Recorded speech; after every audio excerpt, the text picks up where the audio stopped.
Ladies and gentlemen, good day and welcome to Greenlam Industries Limited Investor and Analyst Meet 2021.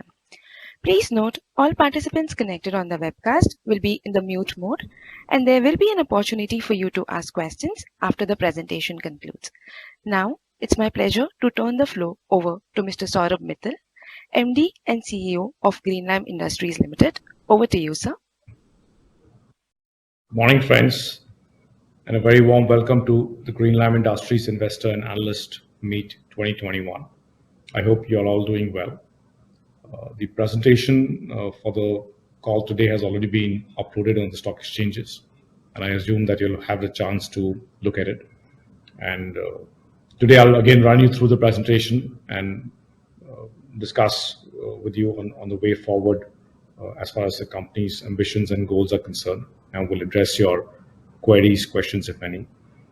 On the call, I'm also joined by my team. I have Ashok, our CFO, Samarth from the finance team, Mr. Yuvan Sharma, who's heading the new manufacturing plant at Andhra Pradesh. He's part of the team on the call today. We have Yogesh, who's helping the company set up the sales marketing of the plywood and the particle board business. He's on the call also. I have Vikas, who is heading the sales marketing functions of the particle board business. So we have all the key members for the new businesses on the call, and we'll be glad to address your queries. Samarth, can we start with the presentation, please? Sure, sir. I'll share the screens.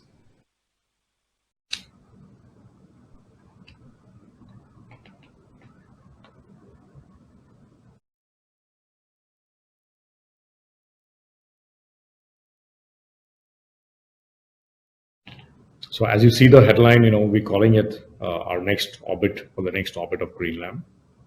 Right, Samarth? Yeah. So over the next couple of years, next few years, we'll be embarking on a significant capital investment as far as the company is concerned. And this, once executed correctly, will translate into a large, profitable, and sustainable growth engine for the company. And this would really graduate us from a very niche decorative space player, to the larger wood panel industry. So we're calling it graduating from one orbit into another. Right, Samarth? So as we enter, the new orbit, we've rethought our business model. We've thought about our commitment to grow the business faster, quicker. We've thought about what value we're going to bring to the entire stakeholder community. Yes, sir. So these are the messages from the presentation, what we've done over the last, what we're going to do over the next 5 years, how we want to grow the business. We'll become a one-stop, solution for all wood panel-based industry products and services. We'll run the business with the necessary financial discipline. The funding of the business will be taken care of in terms of debt equity and return ratios. So, yeah, Samarth.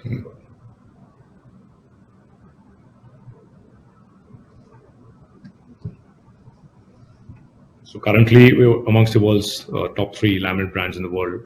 In the veneer business, we have leadership. In the flooring business, we're the only producers. In the door segments also, we were the first organized players to come up with the engineered wooden door set business model. Yeah, Samarth, I think we can rush. So these are about the products and capacities we have. Laminates, you all know, compact laminates, melamine chipboard. Right.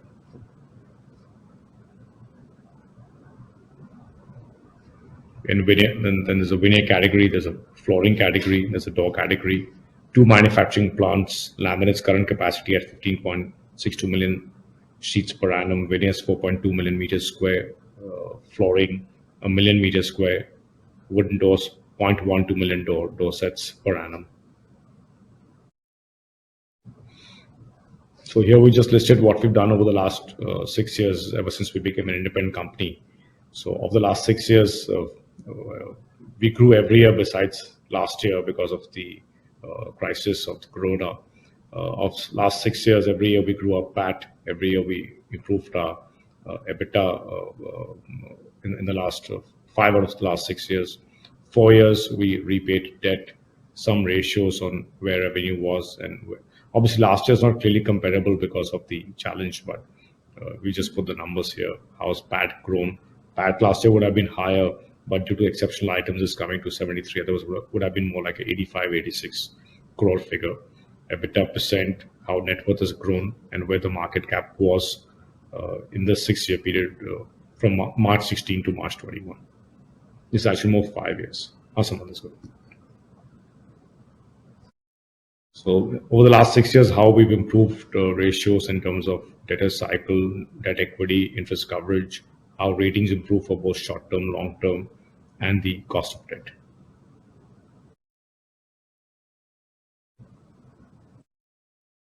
So over the last 6 years, we turned our business into cash flow positive. We demonstrated working capital's improvement, although we still believe more can be done and will be done over the next few years. And cash and liquid investments as on March 31st March 2021 was 125 crores. So we just mentioned about the discipline which got us here in terms of capacities we created, how we funded the business over the last few years, how we focused on building a brand through premiumizing the category, creating an aspirational brand. Balance sheet was always under focus, and we always believed in balance sheet more than P&L. So consistent debt reduction, improved cash flows. We created the product portfolio across both the laminates and allied and the decorative veneer and allied category. And today, we have the most exhaustive portfolio in this category in the industry. We built up competitiveness in scaling up, investing into brownfield expansions at far lower costs with improved margins.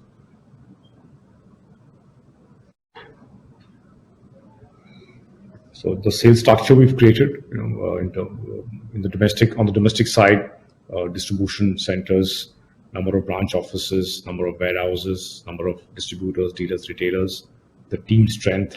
On the international side, 4 international distribution centers, 15 offices, 8 number of subsidiaries, over 100 team members globally, and about 100 countries presence globally.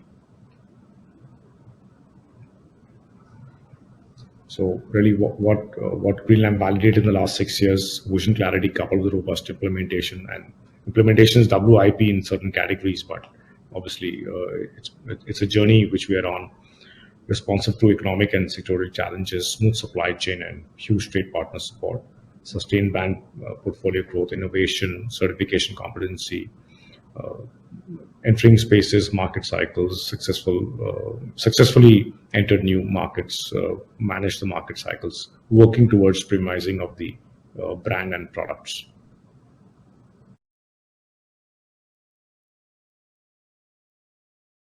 Yes, Samant, we can go ahead. So this is the leadership presence in terms of laminates, worldwide presence, international revenues. Across segments we are present in currently, we have leadership and a strong base. All right, so the thinking was that over the 6 years, this is what we achieved from the existing business, and that's also WIP will keep working on improving that part. It's also time for us to extrapolate this capability across additional revenue engines in the space we are in the joining product categories. We have opportunities in our wood panel industry. Yeah. So part 3 talks about where Greenlam is poised to go, where it seeks to go.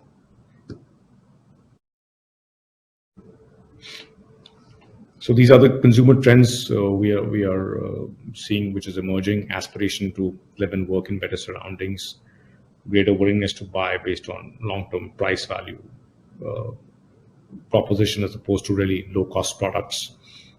Convenience in interior applications is taking precedence over really cost and effort. So really more of off-site carpentry and on-site installation.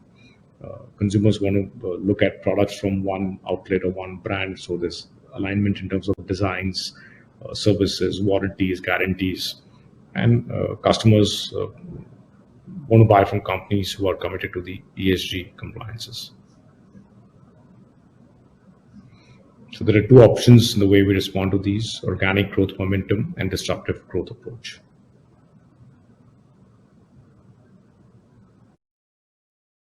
So our goal is to graduate from a standalone surfacing products and services provider to an integrated surface and substrate solution provider, grow from a position of respect to a first recall, and to emerge as India's leading wood panel player.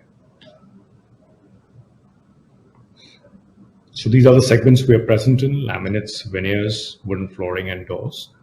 And these are the segments we want to be present in, with the entry into plywoods and particle boards. Laminates will always be our core strength, and will work with these adjoining spaces also.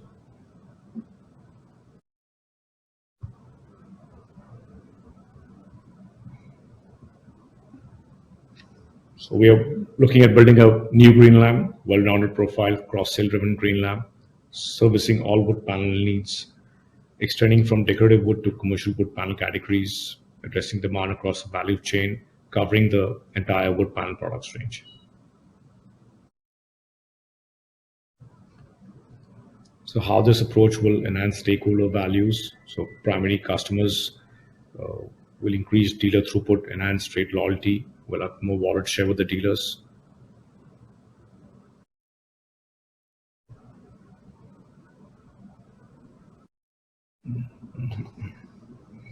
Samarth, you'll have to just go back, please. Samarth. Yeah, please. Secondary customers addressing wood panel needs of consumers.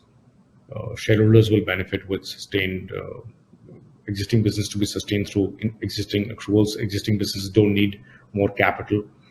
Revenue profit growth and enhanced ROCs. Vendors will benefit with vendors with better trade terms, and vendors will benefit with more volumes. And lenders will secure debt repayment and timely interest servicing. Yes, please, Samarth. So what can this do to our business? Yes, Samarth, we can go ahead.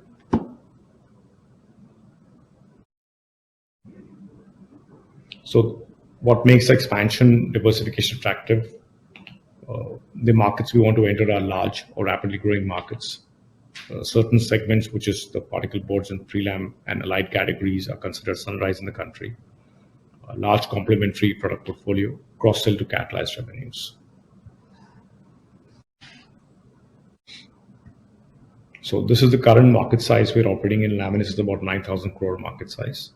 Veneers is about 2,000, and we intend to enter the plywood category, which is 30,000 crore market size in India, and particle boards, which are about 5,000 crore market size.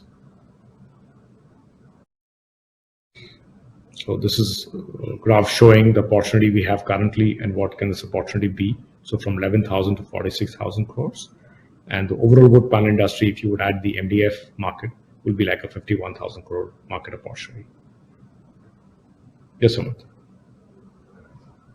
So our revenues last year were 1,200 crores, although again last year was not completely relevant with the corona, but we still have put this figure. So from this figure, we intend to triple our revenues by 2025, 26, which is about 3,600 crores.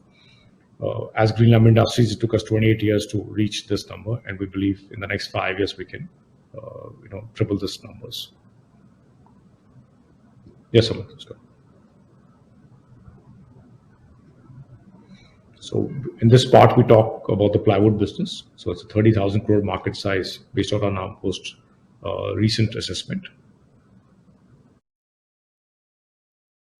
So we intend to emerge as amongst the top 3 in India's plywood sector. Yes, sir. So this is the plywood numbers, what we are planning at the moment.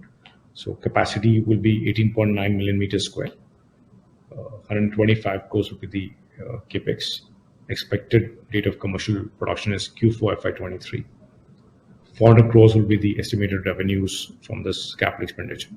Location would be Tamil Nadu. So the plywood sector is the building block of India's rapidly growing wood panel industry. As you are probably already aware that the segment is largely dominated by unorganized players. The organized sector largely constitutes of two national brands and a mix of regional brands operating in various regions. Presence of only two large organized players represents an opportunity for us to create space for ourselves. And we also think we can create space. The space can be created by taking away share from the unorganized segment. Right. So India's cloud sector's inflection point market is occupied by branded, emerging regional and unorganized players. There's a trend towards formalization. So organized players, we believe, will win. Consumers are more willing to pay for superior quality. There's significant headroom in our belief in enhancing the quality standards of the industry, and we believe the consumer propensity is there in buying all service and subsidy product from one single company. So these are the challenges being faced by the unorganized sector currently, and we believe they're yielding grounds after several decades.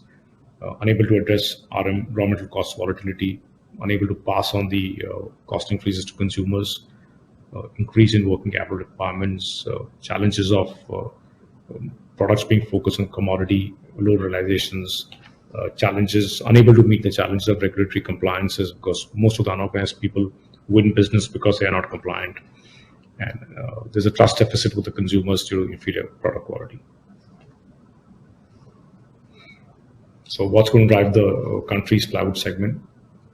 Talks about what the GDP, sustained increase in disposable incomes driven by growth across most interior segments in housing, retail, hospitality, commercial.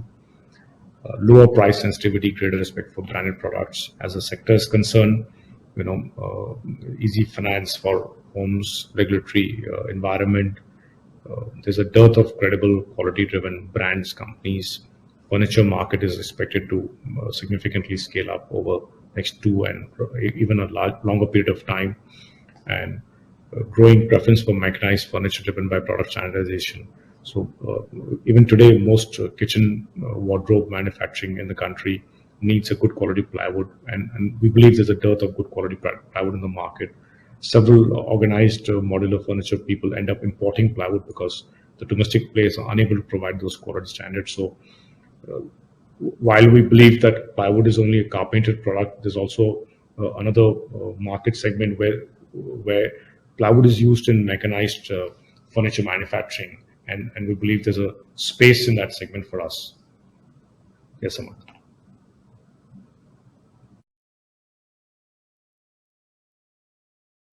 So our proposed entry to plywood, what will it do for Greenlam? Synergic portfolio to enhance cross sales, which basically means we do decorative veneers, we do flooring products, we do door products.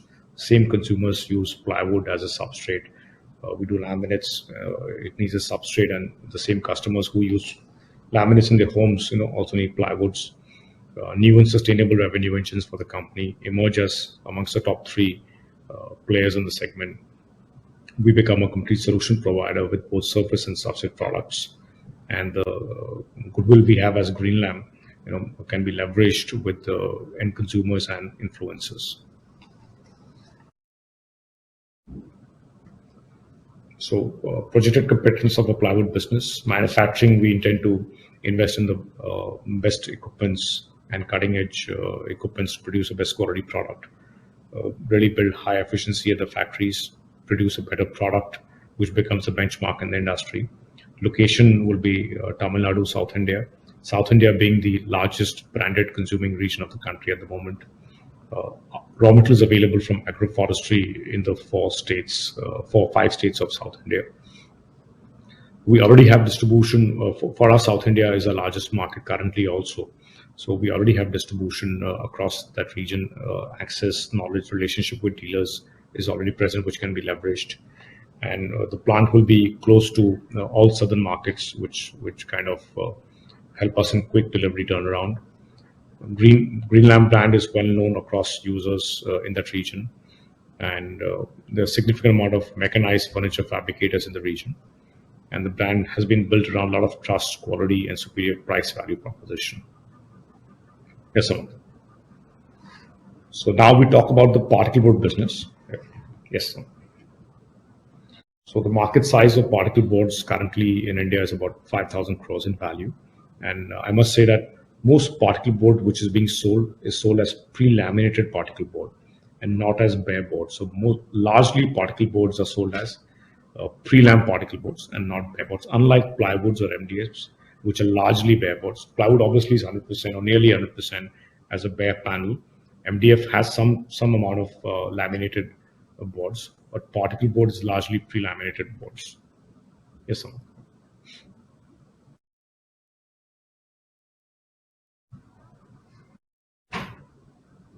We can go next, sir.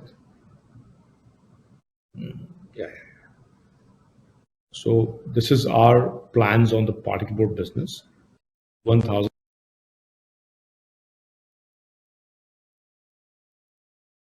Sorry to interrupt. This is the operator here. We are unable to hear you, sir.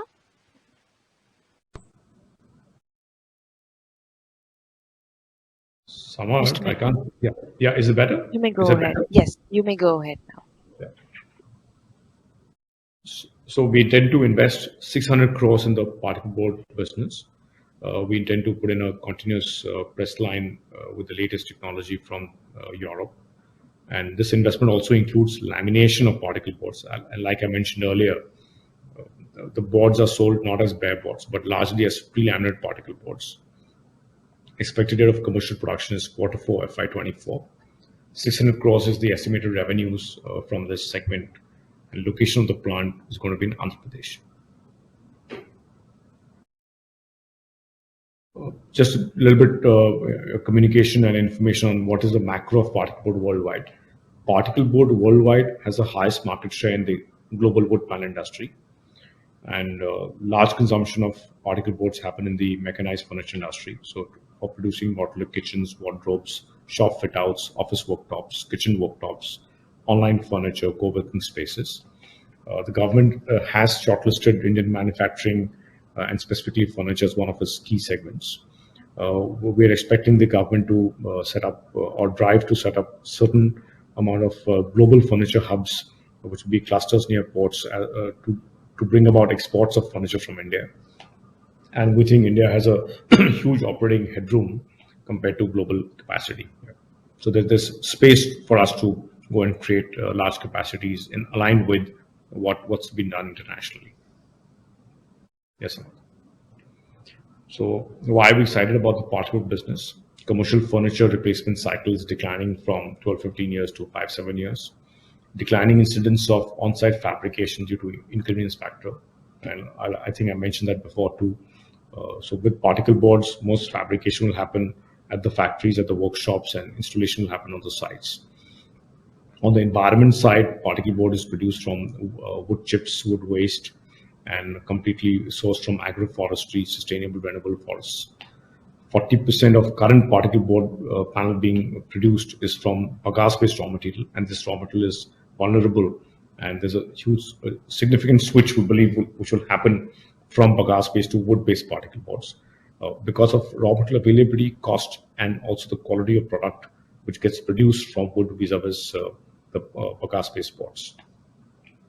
There's an import substitute possibility, as currently in India, we don't have any meaningful producer which produces high quality boards, and also we don't have producers producing various kinds of sizes, dimensions, widths, lengths, thicknesses, and grades of boards. So I think with the kind of equipments and capacities we want to build and the capabilities we want to build, there will be a significant opportunity we'll have to substitute imports. Currently, the market is dominated by unorganized companies, and there are a limited number of Indian particle board manufacturers, and the ones who are there largely have smaller capacities. Yes, some of this. So these are the global numbers: $21 billion the particle board size globally. 36% of the panel consumption globally is particle boards. In India, it's about 10% currently of the panel consumption, and 5,000 crores is the market of particle boards in India.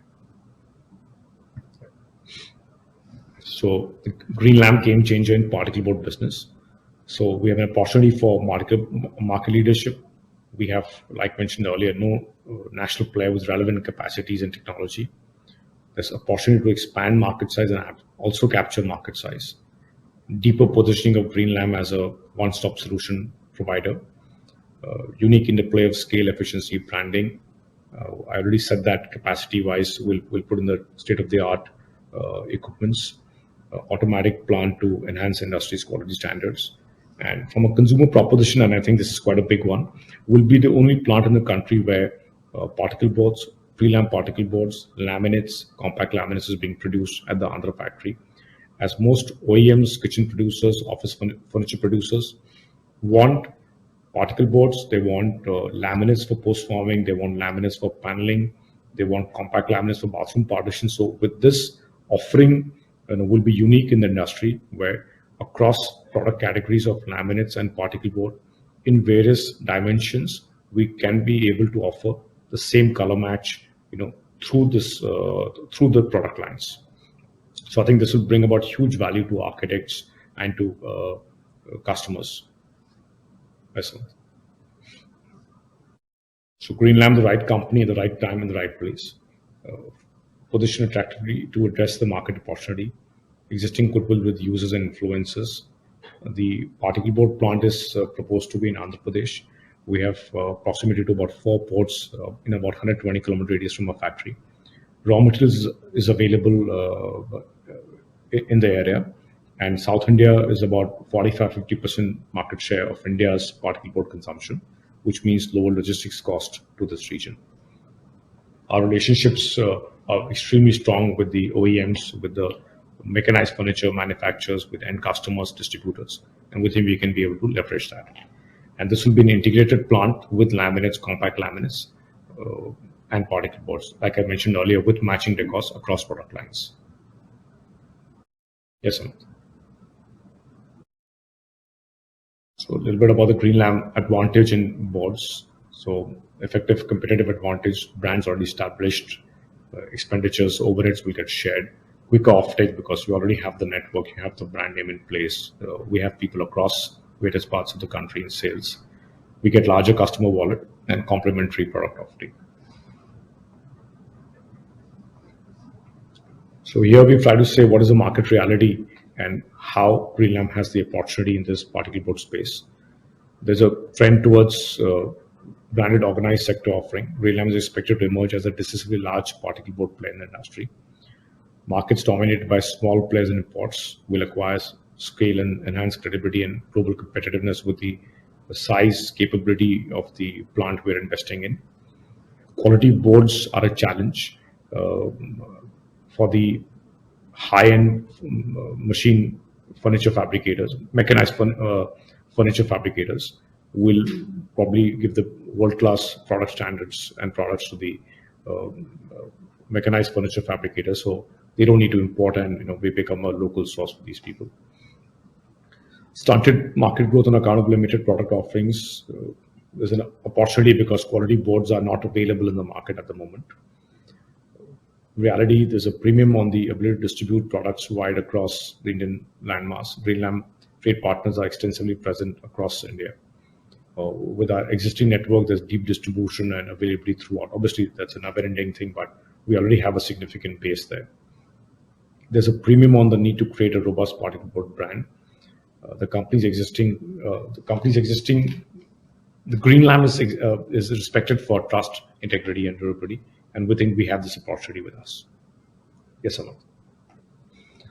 On this part, we talk about the laminates investment in Andhra Pradesh. So, total market size, as a recent estimate in India, would be about 9,000 crores in laminates, 2,500 crores exports from India, 6,500 crores domestic market, of which organized is about 4,000, 2,500 is about unorganized. Yes, Amit.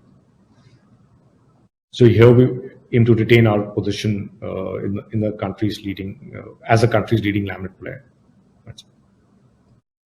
So the plan in laminates in terms of investments is, so we'd already announced 1.5 million sheets and boards earlier. So we're enhancing this investment to 3.5 million sheets and board per year, which basically means we are adding one more press line of 4x8 in this plant. Estimated capex will be 225 crores. And like we mentioned here, the initial capex will be slightly higher because it's a greenfield project. there'll be further possibilities of concurrent brownfield expansions at significantly lower capex. So in the same site, we can comfortably add another 3 to 4 lines as and when we need over a period of time as a brownfield expansion. So we have so much space at the plant. Expected date of production is going to be Q4 of FY23. Yeah. So I'll just go back one slide, please. Yeah. And revenue generation is 500 crores. Location is the same as particle board plant at Naidupeta, Andhra Pradesh. Yes, Aman, please. So this is the current capacity, 15.62 million sheets. Number of SKUs, colors, veneers being offered in laminates and veneers being offered in compact laminates. Yes, Aman. So what are we respected in the global and Indian laminate market for? Amongst the top 3 manufacturers worldwide, we've graduated from a commodity product to a premium lifestyle, low maintenance surfacing option. We have a family of laminate product portfolio and brands across sizes, thicknesses, solutions. We do interior stuff, exteriors, kitchen worktops, facade laminates, bathroom partition, etc. So offering laminates through the value chain. We've already mentioned this. And products are being used in various segments: health, hospitality, education, retail, commercial, residential. And the products are marketed through 100 countries internationally.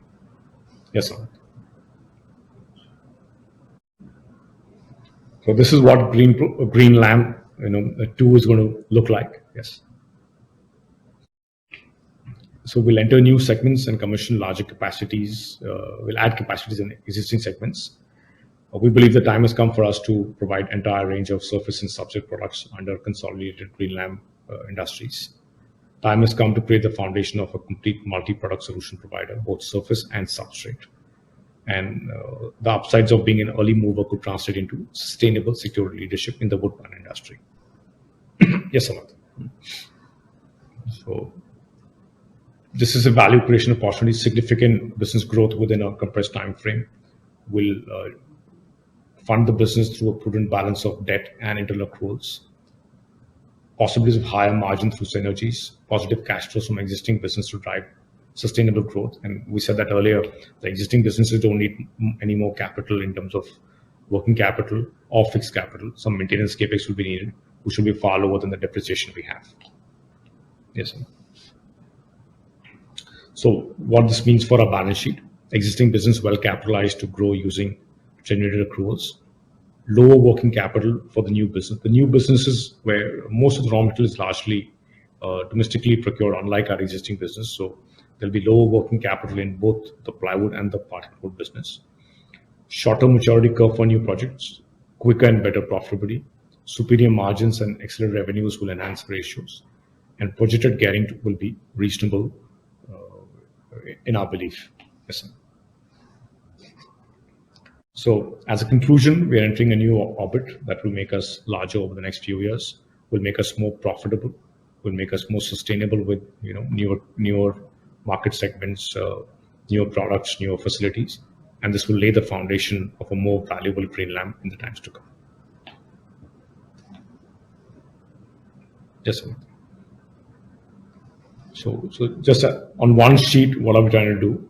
So capacities planned, new capacities planned, laminates 3.5 million sheets board, capex 225 crores, expected revenues from 500 crores, expected commencement of commercial production Q4 FY23.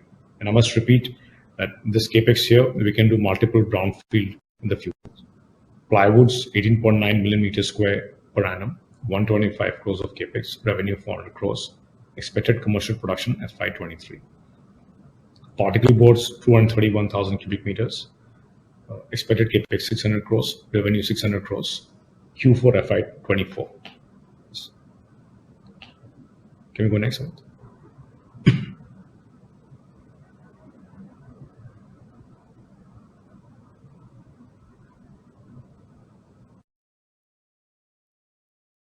Can we go next, please?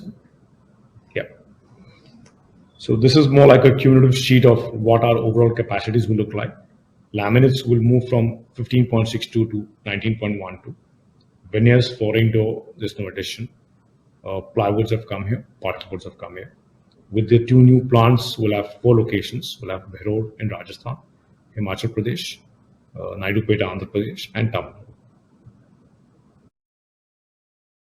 Thank you so much. So this was it. I kind of summarized it, the entire presentation. So Diksha, that's all from my side, and you can take this forward now. Thank you so much.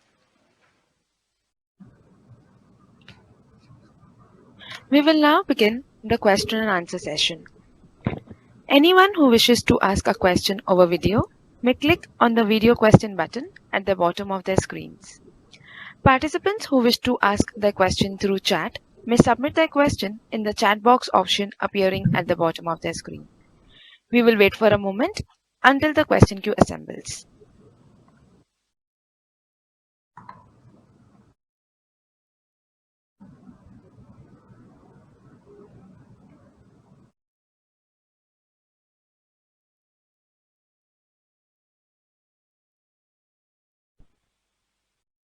Announcement for the participants. Anyone who wishes to ask a question over video may click on the video question button at the bottom of their screens. Participants who wish to ask their question through chat may submit their questions in the chat box option appearing at the bottom of their screen. We will wait for a moment until the question queue assembles.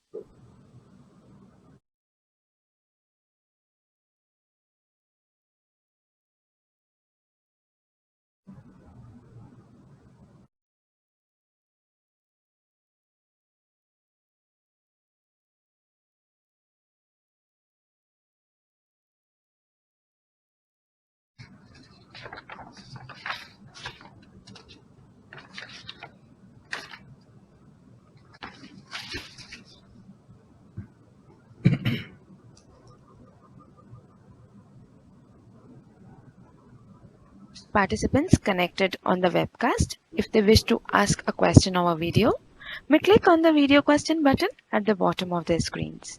Participants who wish to ask their question through chat may submit their question in the chat box option appearing at the bottom of the screen. Thank you.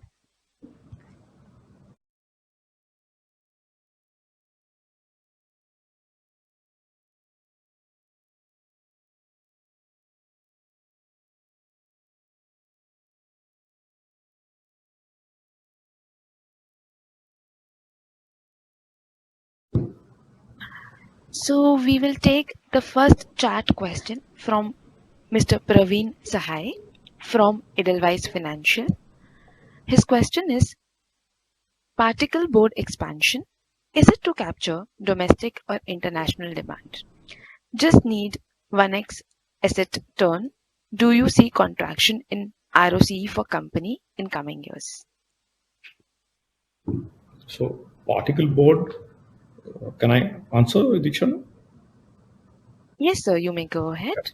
So particle board is largely going to be a domestic play, and that's one. We might end up doing some exports, domestic play. As far as contraction on ROC is concerned, we do not see that. Although it's one asset turn, as I said earlier, most particle boards are being sold as pre-laminated particle board. Seeing what has happened globally with companies in Europe, they've been able to offer several value-added particle board offerings in the market with premium decor papers, textures, coating products, components. We haven't, so there's adequate opportunity to kind of improve the value mix in particle boards. So we do not see a contraction on the ROC with particle boards. And in the same plant location of Naidupeta, we have further space available to add, if required, another line of particle board, etc., where again, when we do a brownfield, investments will again get lower. Thank you. Participants connected on the webcast, if they wish to ask a question over video, may click on the video question button appearing at the bottom of their screen. If they wish to ask a question over chat, they may type in their question in the chat box option appearing at the bottom of their screen. Ladies and gentlemen, we'll wait for a moment while the question queue assembles.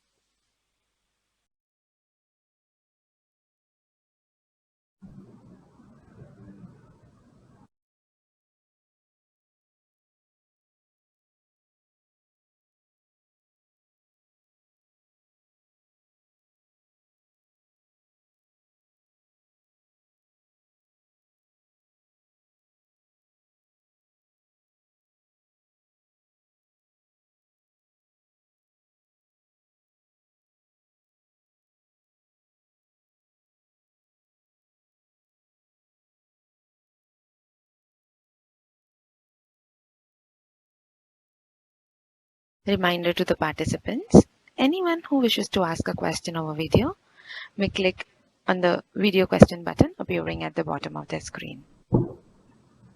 We have a question from Mr. Praveen from Edelweiss. Given that we've entered into plywood and particle board, what is our view on MDF since it makes one-stop solution for everything? So we are open to the idea of MDF too, but at the moment we've announced plywood and particle boards, and like we said, we will work towards a one-stop solution, situation. And with the offerings we have in veneers, flooring, doors, particle boards, pre-laminated particle boards, plywood, various grades of laminates. So we are open to it. But at the moment, there is no concrete plan on it. Thank you.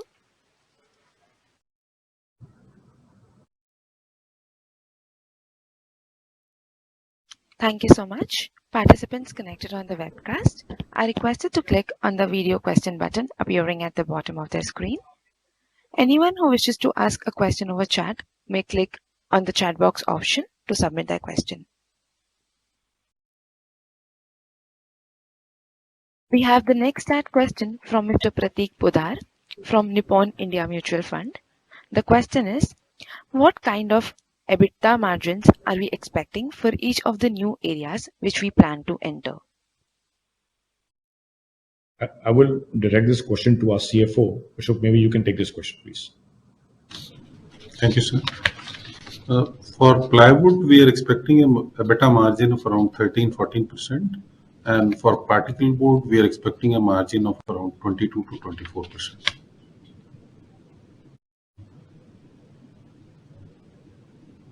Thank you. Thank you. And laminates will be aligned to the existing margin. Yes, sir.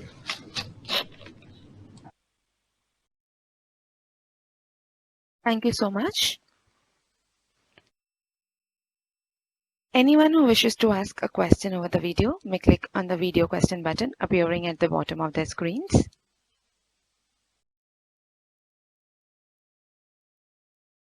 We'll wait for a moment while the question queue assembles.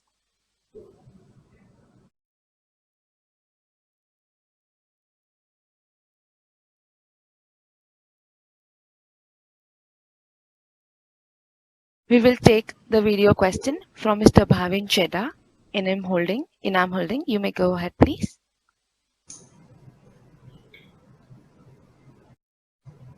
Yeah. Sir, request. Yeah, you can hear me now? Yes, sir, we can hear Yes, you. Bhavin. Please go ahead. Yeah. Hi, Saurabh, Ashok, and good morning to the team. Can you hear me now? Yes, Bhavin, Yes, we can sir. hear you, Bhavin. Yeah, congrats. Yeah, that's for this big exciting growth opportunity you're creating. So two, three questions. One is on if you can give the year-wise capex you want to do for this new projects. What would be the capex in 23-24? First one. And the second question is why do you left out the MDF from this growth opportunity since now you're covering entire wood panel, all product segments, only MDF is left out. So any particular reason, any reason why you left out MDF from the group capex? Yeah. So Bhavin, I will have Ashok respond to the capex year-wise. Capex will be spread over broadly about 30 months for these capexes which we have announced. So before Ashok responds to that, so we are open to MDF, and like I said earlier, and we will be evaluating possibilities. So this is what I can say right now. So there's no particular reason. So we are open to MDF also. Ashokji, can you respond to the? Yes, sir. Yeah, Bhavin, as sir has said, in terms of plywood and laminate, these will be implemented within FY23 since to start the commercial production towards end of 23, Q4 of 23. So most of the, or rather all of the capex will be done in FY23. for particle board, it will be spread over FY23 and 24. So you can presume 50% in FY23 and remaining in FY24. So you can presume around 500-600 crore will be spent in FY23 and remaining amount in the next year. Thank you. We take the next video question from Mr. Gaurav Agarwal. Bowhead, please go ahead, sir. Hello, sir. Thank you very much for the opportunity and congratulations for a very aspiring growth plan. It's the right time for our company to pursue these growth plans. So, sir, first question is, the revenue potential that you mentioned for these new capacities. So, these is the peak capacity, right? Peak level and at the current realization that you have mentioned, right? Yes. So the existing, the revenue potential we've said of laminates, plywood, particle boards, all combined, particle boards about 600, 400 crores for about plywoods, and 500 crore laminates is on existing prices, right? On these capacities being peak, but like I also said, in both laminates and particle board plants in the Naidupeta plant, we will have in laminates multiple opportunities of doing brownfield expansions. So we can go up to another 3 to 4 lines, and even in the particle board plant or that area, there also we can add another line, in the future. Yeah. So it's peak from these capacities, but from an investment point, from a physical premises perspective, there is more opportunity to add more equipments and machineries at a later point. Got it. And so in the beginning of this call, you mentioned that we are aspiring to triple our revenue. So Yes. there is a clear roadmap to reaching a 2,700 crore, like 1,500 plus 1,200. So a 2,800 crore kind of a roadmap. For the remaining, 600-700, we need to do more capex. And if we do that, in which segment will we do? No, so 1,200 was our FY21 revenue, Yeah. Gaurav. And Yeah. currently, if you see our Q2, we were at 450 crores. So Got it. our existing business can generate revenues of about 1,800 crores to 2,000 crores, which means 450, 470, 500. So we can do, so when we say 1,200 to 3 times is 3,600, new businesses will give us 1,500 crores. And we believe our existing business can give us in excess of about 2,000 crores over the next maybe 1 or 2 years, considering that we have still more capacity in the wood veneer flooring segment. And we are also working on continuously improving our value mix in the laminate segment. So that's how the 3,600 crore max will come from. 1,500 from these new investments and about 2,000, 2,100 from the existing investments. Got it. And so just last question in the... Capex. Got it. And so just last question on the plywood side, in which segment do we intend to be in? Like it is the premium segment that we want to be in, or the mid segment, or the lower mid segment where most of these unorganized players, operate. So which do you think will be our, target area for plywood? So as you can see, we're just starting with one plant and with not such a large capacity, and with the kind of brands positioning we have across our existing product lines of veneers, flooring door, we normally get a small premium to our nearest competition. So in plywood will be more mid to premium. The premium segment will be slightly heavy initially because we'll have only one factory. So it depends on how this goes in the future. And obviously we are entering this businesses taking a extremely long-term view, and that long-term could be 10 years, could be 20 years. So I think some things will gradually pan out, but the initial start will be more mid to premium and more premium initially. Got it, sir. Thank you, sir, and all the best for these growth plans. Thanks, Gaurav. Thank you so much. We take the next chat question from Pranav Mehta from Equirus. How will funding be done for the capex? What would be the rough mix of originated to unoriginated in particle board, and how much of the total consumption is met by imports? So on the funding, I will ask Ashok to take the question. And regarding the maths on imports, Maybe Vikas can respond to it. I did not follow the second question clearly when you said originating. I didn't understand that very clearly. So maybe we can request Pranav to just put that question across again. So maybe we can respond. So in the So meantime, this is the split just read between out that organize and question. unorganized. yeah, Right. okay, that's fine. Correct. So I think Ashok can respond to the funding, and then Vikas can respond to the organized, unorganized, and imports, etc. Yes, Ashok. Yeah, sure.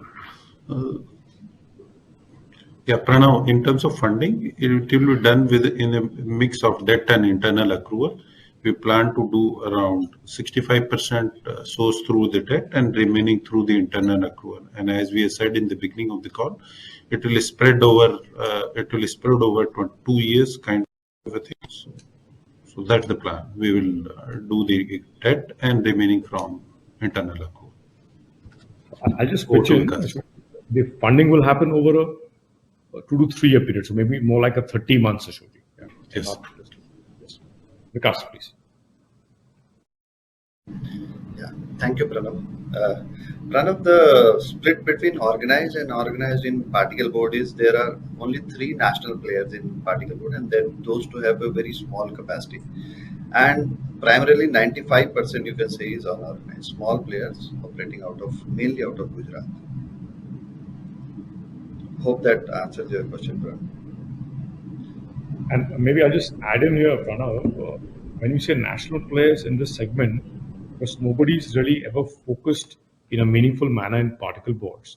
So really, there is no national player. Yes, there are national players who have a particle board capacity. Yes, but are those capacities relevant or meaningful? The answer is no. There is only one player which has a good set of equipments, good size of investments in Bangalore, near Bangalore, and they have been having some challenges, with the organization on the financial front, etc., for several years. Yeah. So as we talk right now, there is no meaningful national player or a national capacity or a meaningful capacity in this space. Thank you. We have the next chat question from Mr. Akhil Parekh from Centrum Broking. The question is, what has changed structurally in wood panel industry during the last 1.5 years? Supply crunch or sharp improvement in demand? Any capacity shutdowns? The second question from him is, incremental sales of rupees 1500 crore by when? Third, impact of ROIC with addition of plywood and particle boards. These were his questions. So the first question was, what has changed in the wood panel industry? Is that correct, Diksha? Yes, what has changed structurally in the wood panel industry during the last 1.5 years? And second was capacity, if any capacity shut down, ROCs, yes, and by when was coming. Yeah. So what's happened over the last 1.5 years? So clearly we see the organized players getting more larger. We see more formalization happening. We see organized brands, organized companies creating more capacities, right? And on the demand side, yes, demand has improved, but at the same time, several smaller factories, smaller companies have lost market share because of funding, people, inability to organize resources. Imports in particle boards, MDF, imports of furniture, I think all of this has reduced, which has given a boost to the domestic manufacturing of boards and domestic manufacturing of furniture fabricators.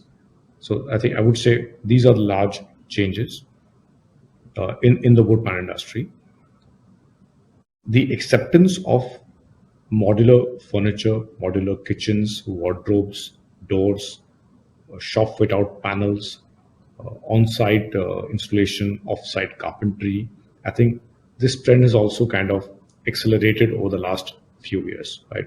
Whether COVID-induced acceleration or convenience or cost or hygiene, so I think multiple factors have contributed to that. Your second question was, has there been any capacity shutdown?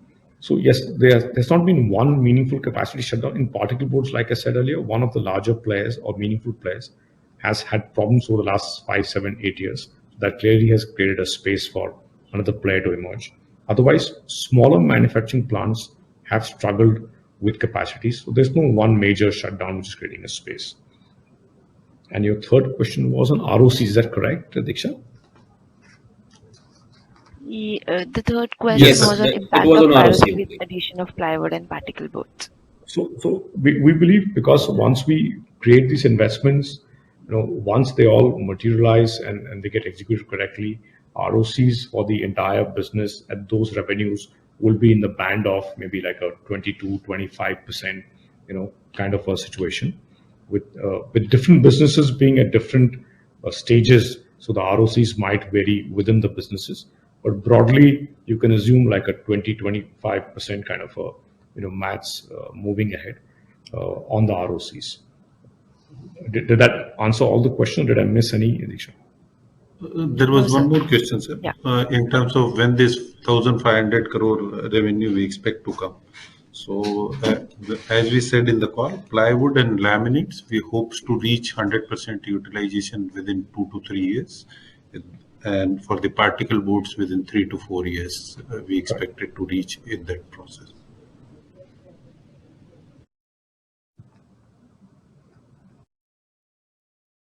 Thank you. Diksha, go ahead. Yes, sir. Sure.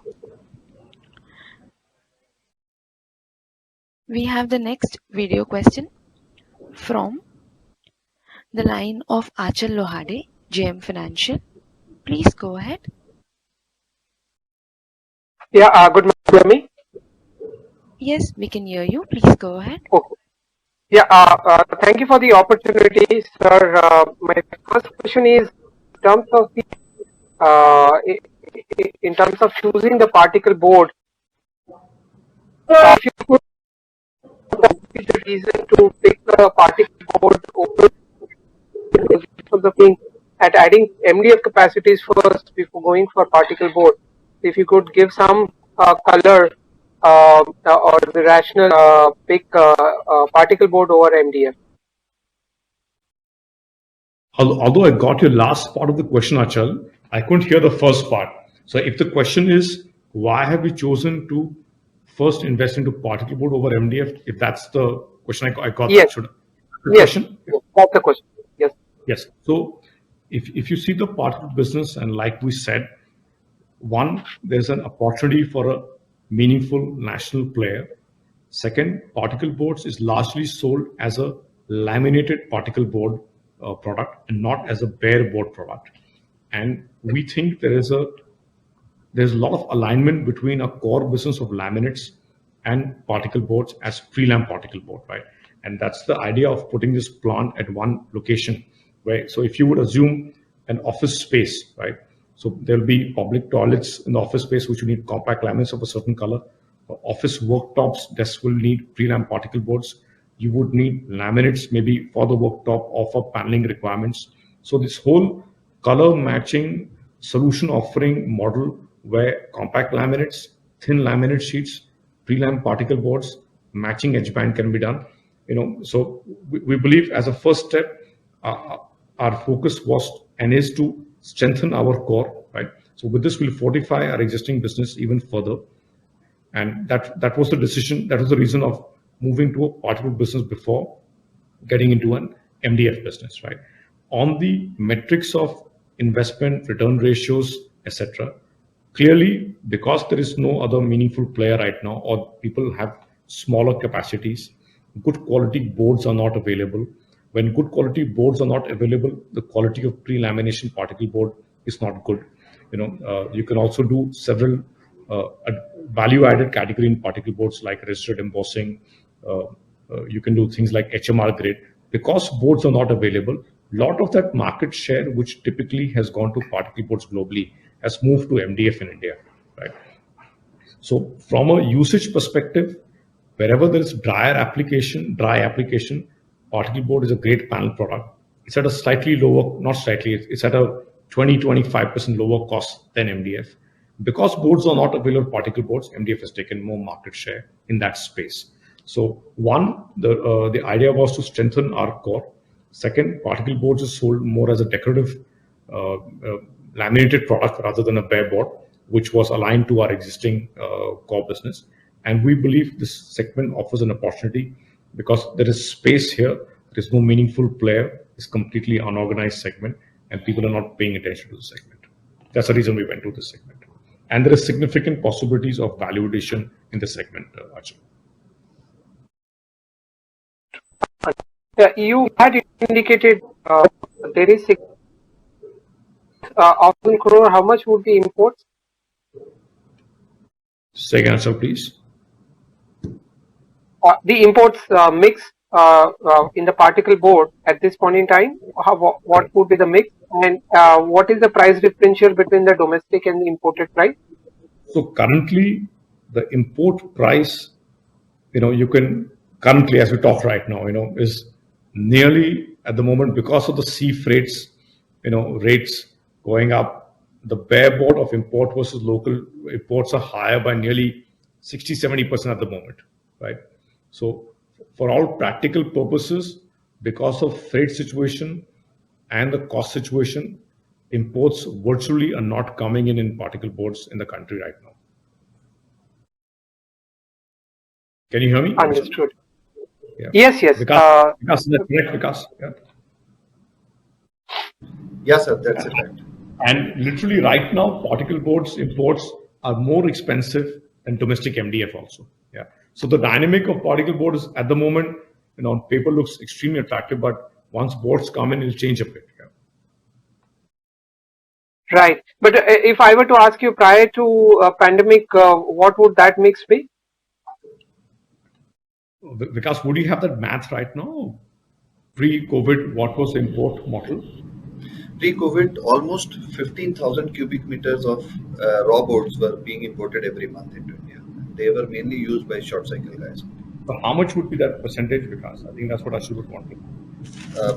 Percentage is around 30% of total raw materials. But nothing in pre-laminate. So when raw boards come in, Achal, they again get laminated, right? So one has to laminate the boards and then sell in the market. So the end product being sold is laminated particle board and not a bare board. Understood.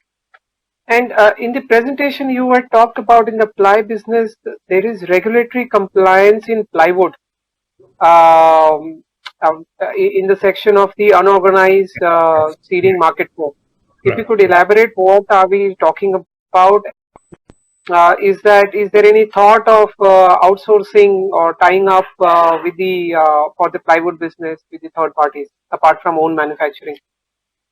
So when we talked about the regulatory compliances, we meant full billing, GST, e-billing, taxation, labor compliance, all of that, because these people don't comply to all these matters mostly, and that's why they pass on a cost benefit to the market. So that was the direction we meant.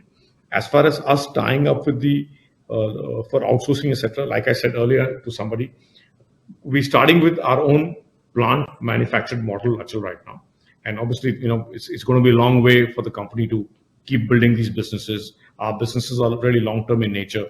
They don't get disrupted or products don't change so much. The buying habit or structure can change. So at the moment, we're not looking at an outsourcing model. We are factory finished, factory produced model. But in the future, it's something we'll evaluate at the right time. For the moment, it's only going to be plant manufactured, high quality product, and then we'll take it from there. Great. If you look at the laminate business, it is more distributor sales. It's go through the distributor. While in case of sorry to interrupt, we are unable to hear you clearly. The voice is breaking. Achal, can't hear you. Is it better by any chance now? Abhi is better, Achal. Yes.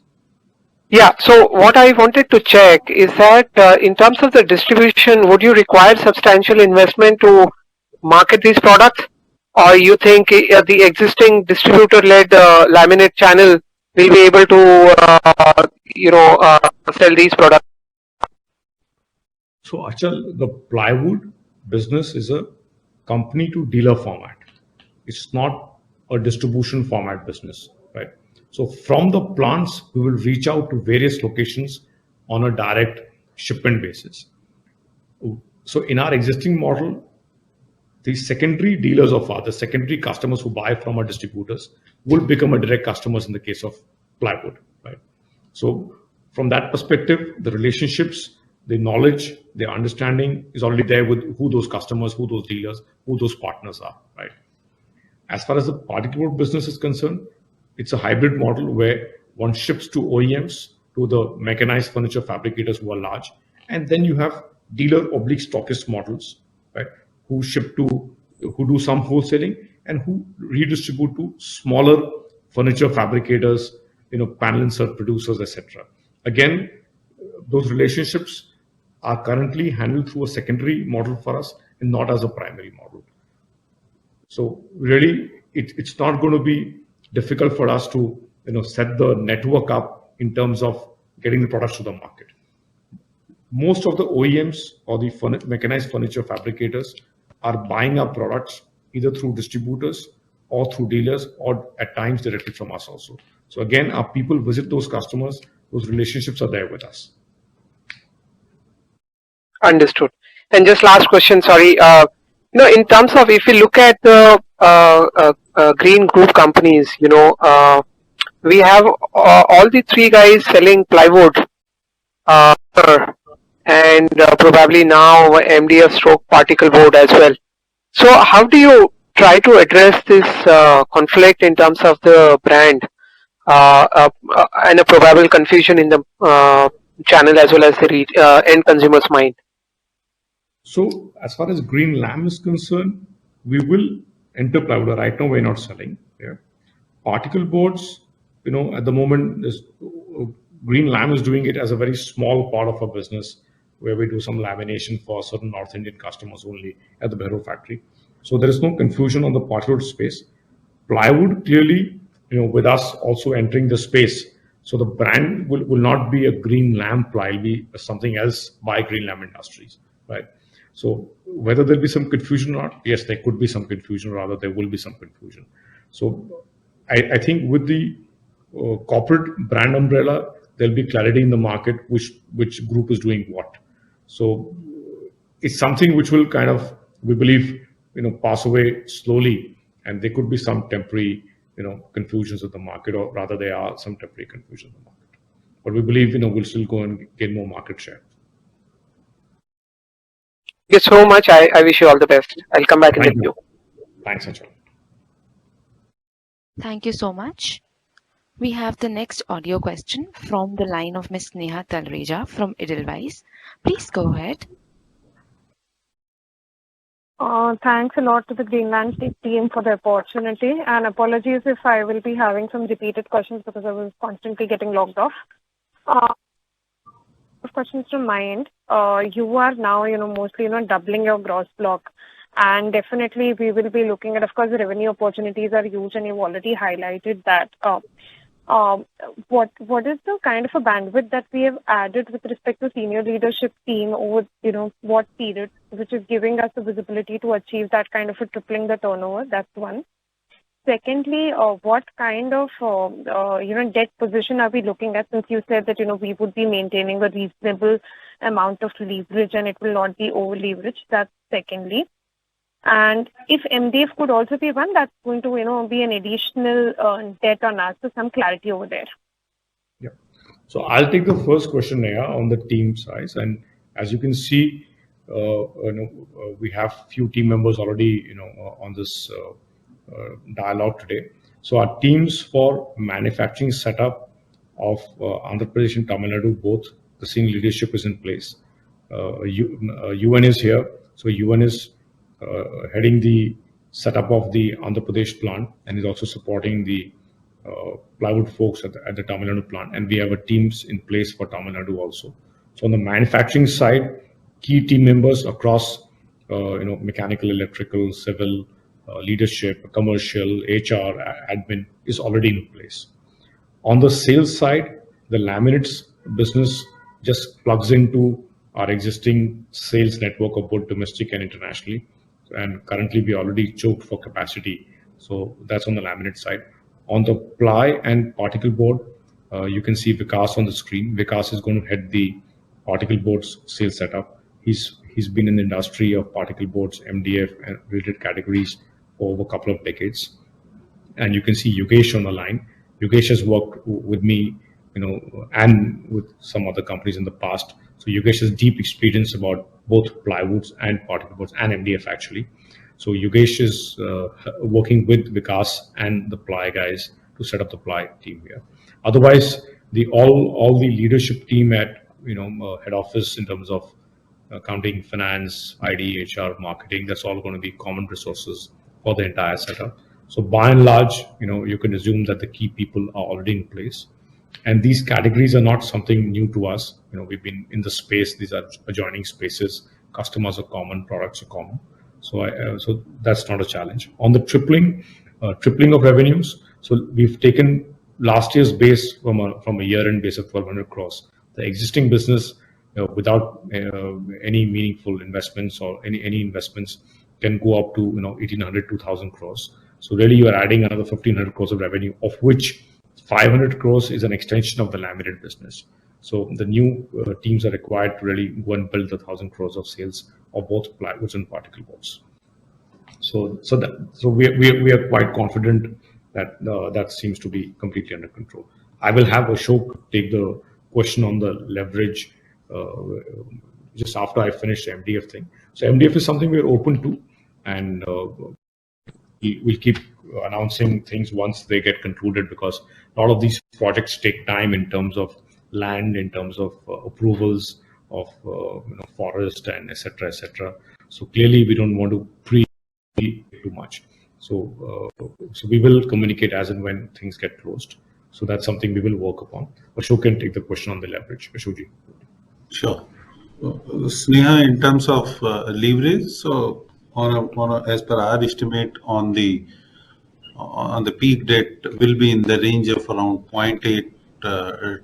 Debt to equity will be 0.8 to equity, and we hope that within this seems to be manageable kind of a thing. Sure, sir. Sir, two more questions from the plywood side. You're definitely getting into the business. I think this would require extensive work on the distribution. The reason I'm asking is definitely you're there into the laminate business, but your existing distribution setup would already be dealing with, let's say, a green ply or a century ply or maybe a green panel at this particular time.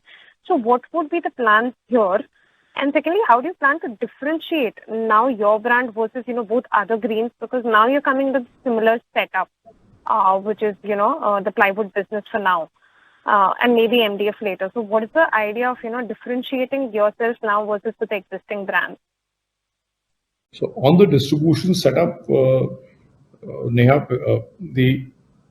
like I said earlier to Achal, the laminate model is a distribution model where there's a large stockist or distributor who ships to a number of dealers, right? So those dealer relationships are already in place with us, right? We believe that despite the fact of century ply, green ply, panel or whatever, at the trade level, and maybe Yogesh can add later on this, dealers still lack availability, access to a branded player, right? So if you look at various markets, towns, cities, you really have just two branded players, which is nationally available, green ply and century ply. In some markets, it's green panel, some markets is someone else, like that. So it's more spread across the country. We believe there are more enough dealers who want to have a branded player as part of or branded product as part of the portfolio, and there aren't enough branded products available in the market. So I think without clashing with anybody, we think there's a space available which we can create for ourselves. And we are not going through a distribution model in plywood. It'll be a company to a dealer format. And if you look at the number of counters, dealers who are there in the market, and really how many have access to brands, I think that's much fewer. And really our competition is not with any organized player. We believe the unorganized segment is going to move to organized. There's a formalization happening, and we will probably take that market share rather than really competing directly with any branded player. So this is our belief, and maybe Yogesh can add if he wishes to. Yogesh, over to you.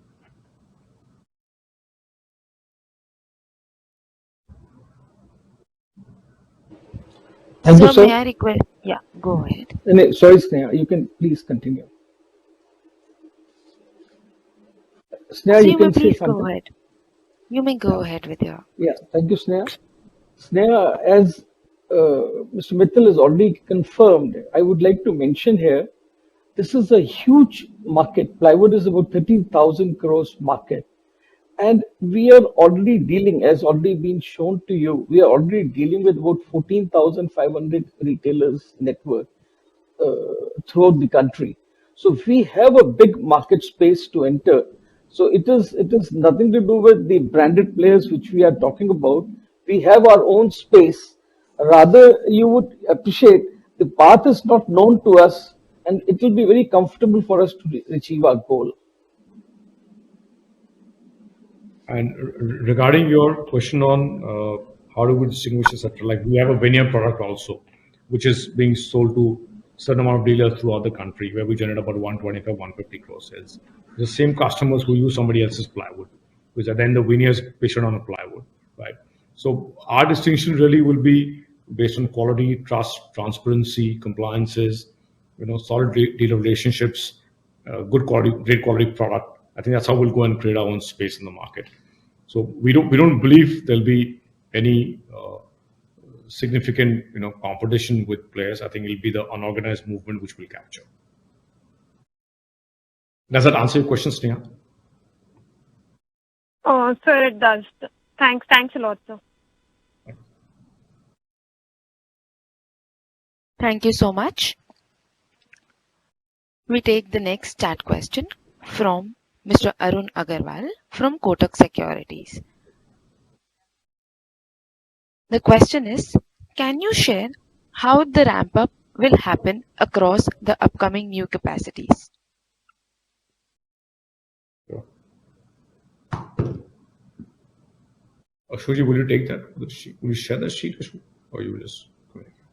Yeah, wrap up in terms of, as we have said that for the laminate and plywood, we are expecting 100% by second to third year. So first year the first year, which is around, we're expecting around 50% of the capacity utilization, which is move towards 70-75% in the second year, and then 100% in third year. That's for laminate and plywood, which will go for commercial production on Q4 of FY23. For particle board, we are expecting a 3 to 4 years of ramping up from 0 to 100 kind of a thing, starting with around 50% in the first 3 months, which we get in the FY24, and then moving on to 60-70% in FY25, and then around 70-80% in FY, and then the next year onwards. Thank you. We take the next chat question from Rishabh Mohtra, Anand Rathi. The question is, what is the lifespan of each of the business verticals? How is the replacement demand and raw or original or new fresh demand? So they just want to know how is the replacement demand in raw or original or new or fresh demand. So if the question is about the first question is about the industry's lifespan. So the products we are into, fortunately are not, disrupted in terms of usage. Rather, these products disrupt solid wood or any other category, right? So like we said earlier, particle boards is made from lops and tops, waste wood, chips, agroforestry. Even the plywood cut now being produced in the country, 95% in volume terms is all agroforestry. So clearly, these businesses have a long lifespan as an industry. Yeah. If the second question was more about the product life cycle, plywood, which is used in residential spaces, will have a longer lifespan. Prelam particle boards used in commercial spaces will have a slightly shorter lifespan because people want to renovate their spaces. It's a modular product. it's a cost-efficient product. It's a laminated product. So particle board, like we said, can be like a 5-7 year, kind of a replacement cycle. Plywood can be upwards of 10 years, and larger consumption obviously will be newer constructions, newer interiors, and then there'll be a renovation demand also. Does that make sense, Rishabh? Yes, sir. Rishabh? Yeah. Yes, sir. Sure. We have the next chat question from Karan Patelia from MSEC. The question is, PPT mentioned of rupees 500 crore revenue potent. Is that on a capacity of 3.5 mm sheet? Yes, that's right. Yeah, and the reason for this is significantly higher than our existing realization is that in this, as we have mentioned this, we will be putting up 3 presses of different sizes and dimension.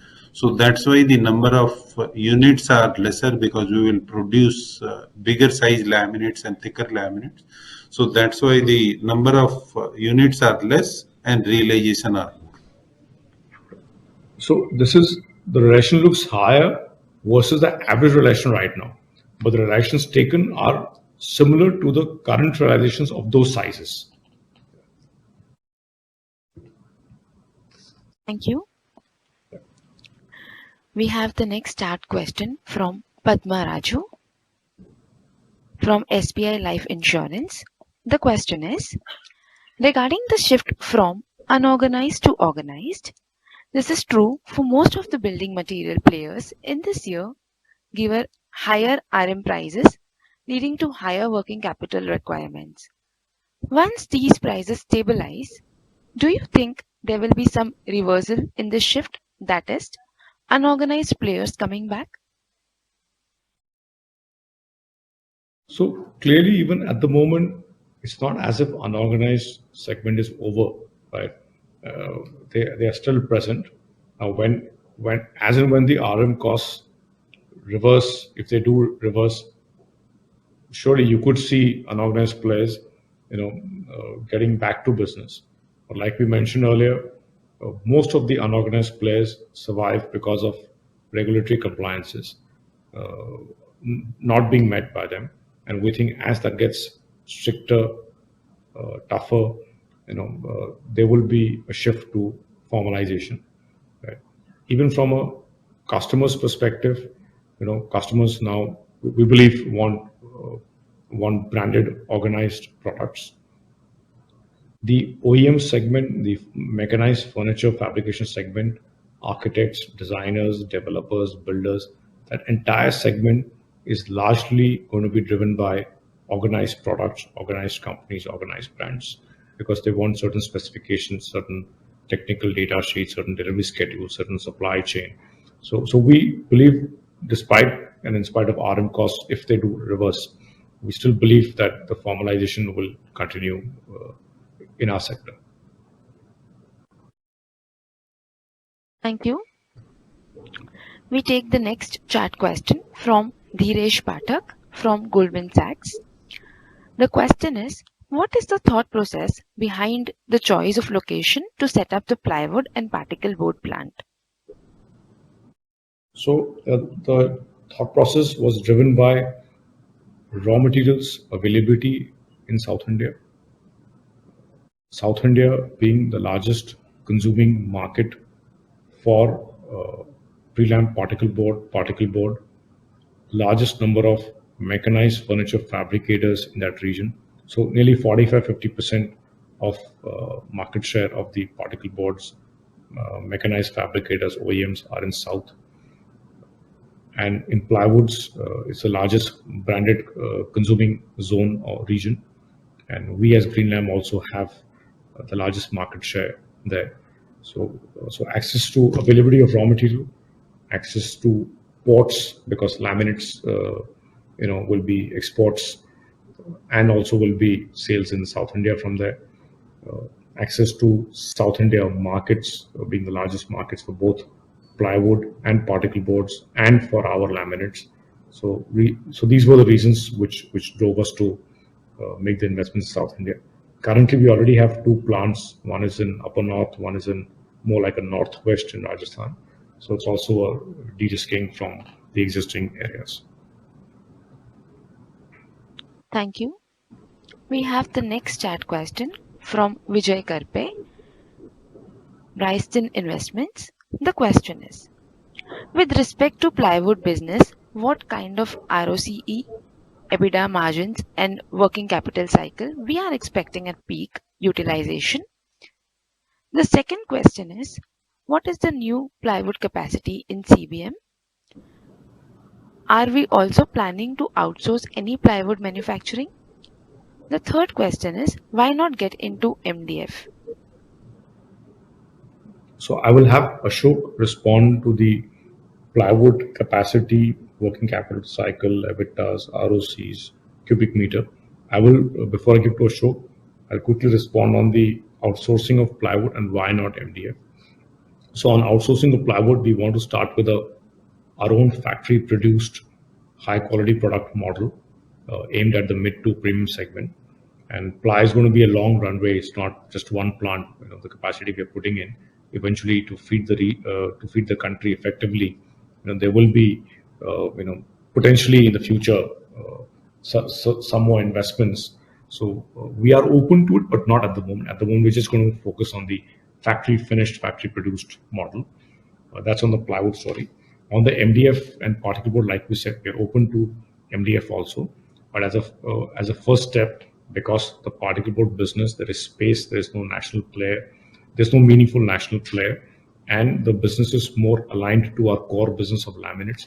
We don't want to distract ourselves from our core business. So alignment of prelam particle board business to laminates, and the space availability of emerging as a leading market player or a quicker mover in particle boards is what attracted us to first invest into business. And we are obviously open to an MDF model also, which is not sorted out right now, but yes, we are open to it. Ashok, over to you on the plywood metrics, please. Yes, sir. So in terms of plywood, we are expecting a bit of around, as I mentioned earlier also, around 13-14% on 100% utilization of capacity, which we hopes to achieve in third year of operation. In terms of working capital, we are expecting around 35 days of 40 days of working capital. And in terms of ROC, we are expecting around 22 to 24% of ROC.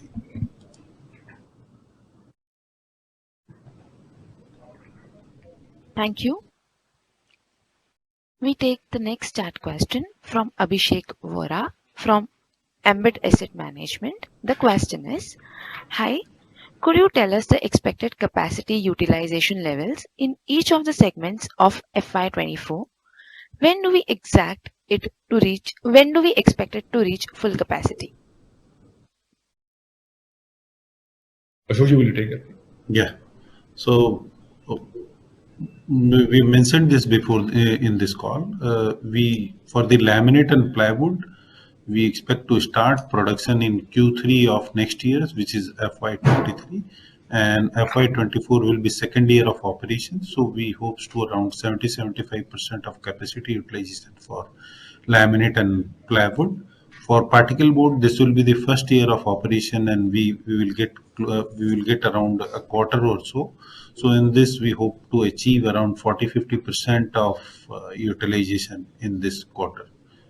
And in terms of when we will achieve the 100% of the capacity utilization for the laminate and plywood, we are expecting in the third year of operation, and for the particle board, we are expecting the same in fourth year of operation.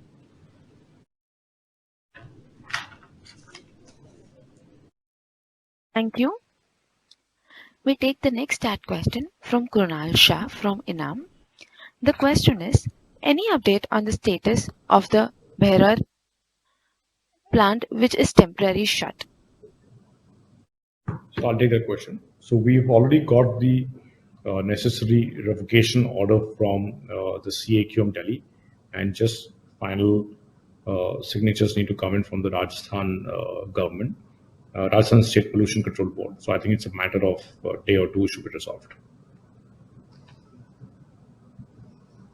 Thank you. We take the next chat question from Girish Chaudhary from Spark Capital Advisors Private Limited.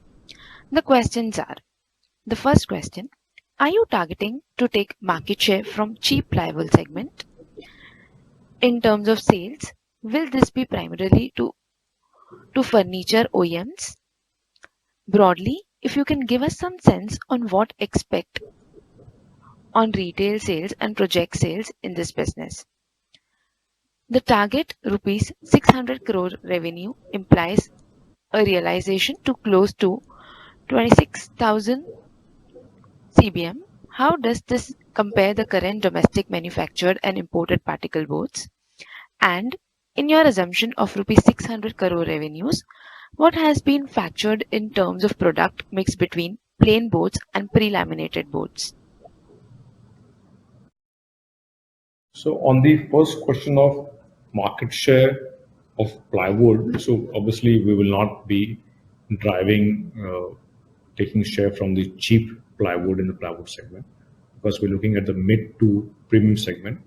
So we'll probably take the growth of the market, we'll take share from certain regional brands, we'll create our own market space with our brand and with our network and our relationship with architects, IDs, and carpenters, influencers. So that's on the plywood space. On the particle board, 600 crores investment and 26,000 cubic meter. Like we said earlier, particle board is largely a pre-laminated particle board model and not a bare board model. So our intention is to largely produce and sell pre-laminated particle board. And because we're investing in the top of the line equipments, the board quality, the capabilities of the company in terms of width, sizes, grades is all going to be top end.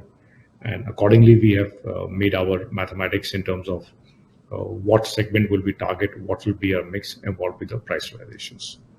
So in terms of plain and pre-laminated particle board, we have assumed, if I remember correctly, Shoji, you can add here, about 20% plain boards and about 80% pre-laminated particle board on a full capacity. Is that correct, Shoji? Yes, sir, that's correct. But this percentage also will on increasing. With this, we are not expecting in the first year, on a gradually as we move ahead, kind of thing. But at the final utilization, in the 100% utilization level, we have taken this, what you said is 20% bare board and 80% prelam. Thank you. We take the next question from Amit Zade from Antique. The question is, some of our newer product segments like Wiener or EWF has been impacting our overall performance of company for some time now. What gives us the confidence of right to win in the segment of ply or particle board? So yes, the veneered flooring and door segments have been impacting us. These are newer businesses where they only produce in flooring. In the door segment, it was a small investment, but it's a new concept in the market where we produce at the factory and we install at the site. These have just been harder to, it's also concept selling. It's been harder to bring that to the market. And over the last 5-6 years, we've had challenges in the housing market, and we've had demonetization, GST, Corona, etc., etc. So there have been multiple headwinds in the businesses. While we expect these businesses also to do better over the future, in the plywood and particle board products, these are more mass markets. There's also already a large market available, where we think we can gain more market share, we can win more market share. In these two new segments of flooring and doors, clearly we were doing most of the heavy lifting of creating the segment, building the market, teaching customers the concept. So so these segments are more hard, and we discussed at the presentation. Our current space of operation is quite a narrow, tighter market range, more decorative in nature, more service oriented. While plywood, prelam, particle boards, from that perspective, there's already a ready market. There's already things available, and we think the ramp up will be quicker. in terms of utilization, and also working capital cycles would be shorter. Thank you. We take the next chat question from Himesh Satra from Sequent Investments. The question is, laminate realization is higher for new capacity. Is it value-added product or any other reason? So on the laminates, like Ashok mentioned to one of the other questions earlier, in the new plant, so the relations we've taken is the similar relations or the same relations we have currently for those kind of products which we're currently producing. So in the new plant, we'll have 2 big size laminate presses and 1 4x8. So accordingly, because there are 2 large size presses, which means we'll be producing more larger size laminate sheets and more boards, the relations have got altered because of the mix. So otherwise, the prices we've taken is what we're already achieving currently. Thank you. We take the next chat question from Akshay Chheda from Canada Robeco AMC. The question is, what is the difference between PB versus MDF in all aspects like strength and custom, margin, etc.? So I will ask Vikas to take that question in terms of the comparison between particle board and MDF. Vikas, go ahead. Yeah. Actually, particle board is mainly used into furnitures in vertical applications and modular furniture, whereas MDF can be used, and particle board, just to add, is mainly used as a pre-laminated product. MDF can be used in various different applications, right from shoe wheels to furniture, and can be used as a plain and pre-laminated. The major benefit in particle board is the price benefit plus the sizes which you get in particle board. So it reduces lots of wastage for the mechanized furniture makers. Hope this answers your question. So put it, MDF has a wider possibility of application. Particle board has more modular, flat pack, flat furniture, kitchen, wardrobe, doors, fit outs, those applications, right? So for example, if you talk of IKEA's sourcing of raw material, 80% will be particle board and balance will be wood and MDF. Thank you. We have the next chat question from Mohit Agarwal from IIFL.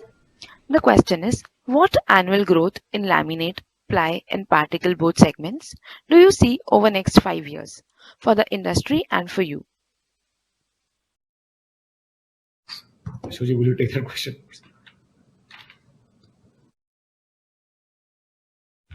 So we are unable to hear you. Yeah, you may go ahead. Yeah, for us, most of the growth will be coming from this. In case of laminate, from the newer facility, because after this year we are already running at 115% of capacity utilization, which we feel that then beyond that it's not possible to go. So I think in the current scenario, if I see the value growth in terms of, it looks to be around 10 to 15% value growth we are expecting in the overall for the laminate. For plywood and particle board, these are the new segment for us. So it's difficult to predict the yearly growth in terms of this for us. In terms of the industry as a whole, sir, will you take it on in terms of this? So as far as the industry is concerned, I think it'll be aligned to slightly over GDP. I think that's how the industry typically grows, and that's what we expect it to grow. Yeah. Thank you. We take the next question from Saurav Ginodia from Smiths Limited. The question is, rationale to enter the plywood segment via listed subsidiary HG Industries. Is there any tax benefit, etc.? So there is no tax benefit, etc. The listed subsidiary had the right location, had the right land, and at the right market for the right for the right zone, That's the reason we went in that. So the process could be quicker and we could enter the market earlier. That was the rationale for that. So there are no tax benefits. In both Andhra Pradesh and in Tamil Nadu, there are no tax benefits. But while Andhra, I think, is on the lower tax model because it's a subsidiary data show. Yeah. Yes, sir. Andhra, So Andhra, tax. yeah. Yes, Andhra, the tax model is lower. It's on the 17% model rather than the 25% for the Greenlam. Thank you. We take the next stat question from Suhas Nayak from Krida Capital. The question is, you are almost doubling the balance sheet size. What is the expected level of peak debt?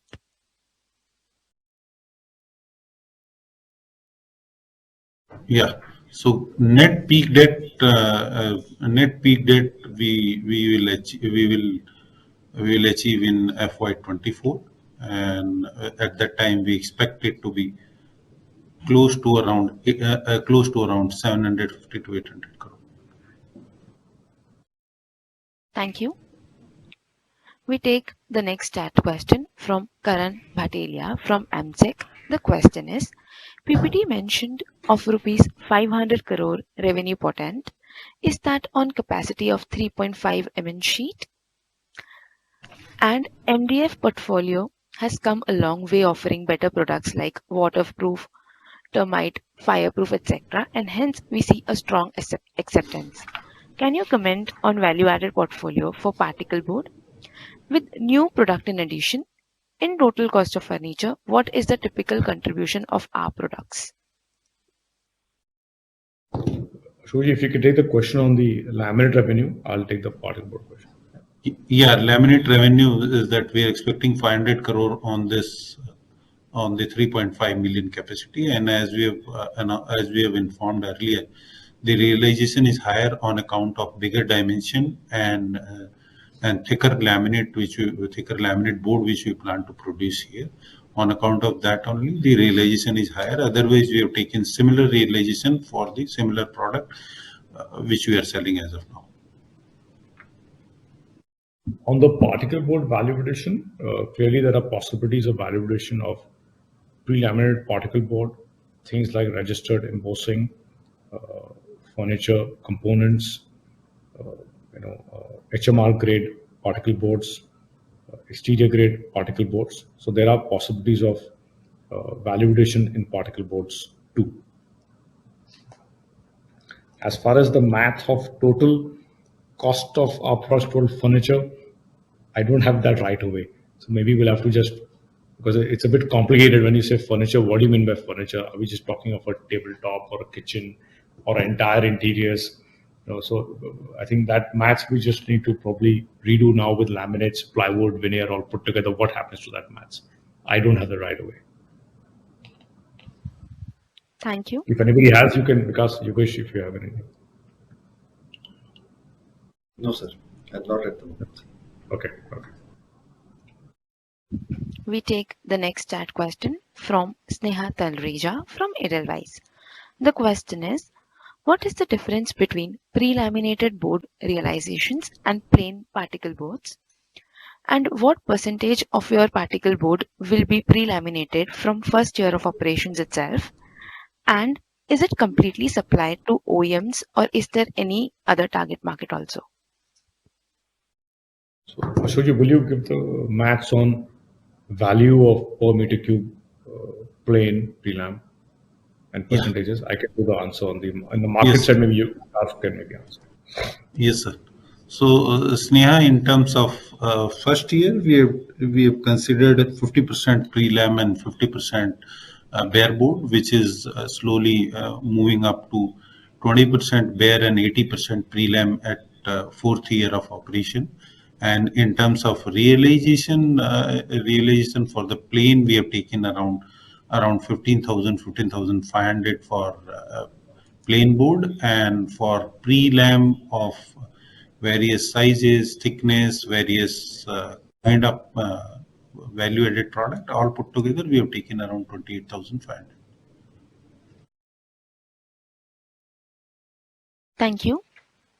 Vikas, can you respond about market besides OEMs? Who else can be customers for pre-laminated particle board? So there are two sets of customer. One are the large format mechanized furniture maker. Then there are small format furniture makers also. So primarily this product will be used in furniture applications only. So majorly our customers will be furniture makers, organized and unorganized both. Also things like panel inserts, PV trolleys, education desks. Yeah. So I'm office categorizing work. them into furniture, Furniture makers. small time furniture makers only. Right. Thank you. Thank you. We take the next chat question from Rishabh Botra from Anantrati. The question is, first, historical growth rates for plywood and particle board business. Second, surplus land bank in existing facilities and what sort of expansion is possible in each of the business verticals, and by when will these be added and what could be the capex outlay for the same. The next is diverse customer profiling, residential, commercial, institutional buyers, architects, individual customers, etc. The fifth one is key RM for plywood and particle board and its sourcing and pricing. It's quite a lot of questions. So, Ashokji, I don't know whether we have the data of historical rate of growth of the industry of plywood and particle board. I'm not sure whether we have that map. As far as the surplus land bank, as far as surplus land bank math is concerned, at the Tamil Nadu side, we will not have surplus land. At the Naidupeta side, we will have opportunities to do brownfield in both laminates and particle boards or any other board manufacturing. When we'll do that, what will be the investment? Clearly, is not something we have planned at the moment, and it really be a long shot to give you those responses in terms of investment, revenue, etc. And key raw materials for plywood is again plantation-based wood and certain chemicals. For particle boards is again agro-based wood chips, lops and tops, waste wood, certain chemicals, and deco paper for pre-lam particle board. On the customer profiling, I think we'll have to do some more detailing on it. Maybe we can make a note of this.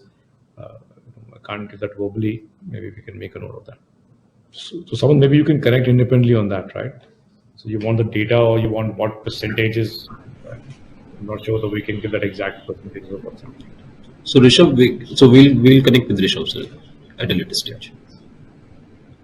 Thank you. We take the next chat question from Manish Mahavar from Antique Stock Broking. The questions are, will the particle board and plywood be under Greenlam as brand or different name? Second, what is the size of Southland and how much utilization in current capex? The next is, any tax or incentive from the government on the new plant? So as far as the branding is concerned, we are doing some lamination of particle boards for the last several years, but in a very, very small way, just for customers around North India, NCR. There we use a brand called Greenlam MFC melamine face chipboard. So we're still not clear on how will we use the same brand or create a new brand. So that's something we are actively reviewing. On plywood, clearly it will not be Greenlam brand. It'll be some other brand by Greenlam Industries. What is the next question? In terms of Southland, what is the how much of utilization in current capex? Yes, Southland is approximately 66 acres, out of which 20 acres will be used for laminate and remaining for the particle board. And as we have mentioned earlier, we will have a space for brownfield expansion. It is difficult to exactly give the how much percentage is being utilized and how much percentage is left. That's difficult to give, but we will have a space for brownfield expansion for laminate, as well as we have mentioned of one line size as of now cannot be decided for the particle board. In terms of tax incentive, there is for the Tamil Nadu subsidiary, there is no tax incentive because it's an existing company. In terms of Naidupeta subsidiary, which we have formed specifically for this project, that will have a lower tax rate of 17%, which the government of India has announced 2-3 years back.